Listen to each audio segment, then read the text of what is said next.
અમીરગઢ તાલુકાના Amirgadh Gujarat border checkpost ખાતે ASP Suman નાલા અને અમીરગઢ પીઆઈ એસકે પરમાર તેમજ અમીરગઢ પોલીસ સ્ટાફની હાજરીમાં અમીરગઢ ગુજરાત બોર્ડર ચેકપોસ્ટ ખાતે અલગ અલગ ગુનામાં પકડાયેલ બિનવારસી વાહનો જેમાં નાના મોટા કુલ 63 જેટલા જૂના વાહનોની 13,80,000માં ફાઇનલી હરાજી કરવામાં આવી હતી।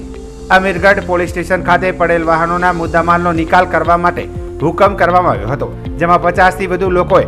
વાહનોની હરાજીમાં ભાગ લેવા માટે ડિપોઝિટ જમા કરાવી ટોકન મેળવી હરાજીમાં હાજરી આપી હતી, જેમાં પોલીસ સ્ટાફની હાજરીમાં વાહનોની હરાજી શરૂ કરવામાં આવી હતી, જેમાં 63 જેટલા નાના મોટા વાહનો હરાજી કરવામાં આવી હતી,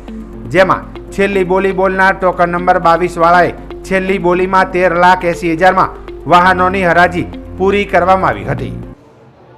મહેરબાન ડીજીપી શ્રી ગુજરાતનાઓના હુકમ આધારે તથા આઈજીપી શ્રી બોર્ડર રેન્જના તથા બનાસકાંઠા એસપી સાહેબના સૂચના અને માર્ગદર્શન આધારે અમીરગઢ પોલીસ સ્ટેશન ખાતે આવેલ વાહનો મુદ્દામાલ નિકાલ કરવા માટે હરાજી કરવા માટે હુકમ કરેલ હોય, જે આધારે આજે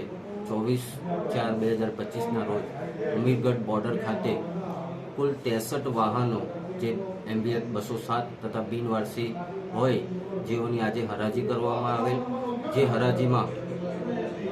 કુલ 63 વાહનોનો ટોકન નંબર 22 નાઓએ બોલી લગાડેલ, જે બોલી 13,80,000માં નક્કી કરવામાં આવેલ। આમ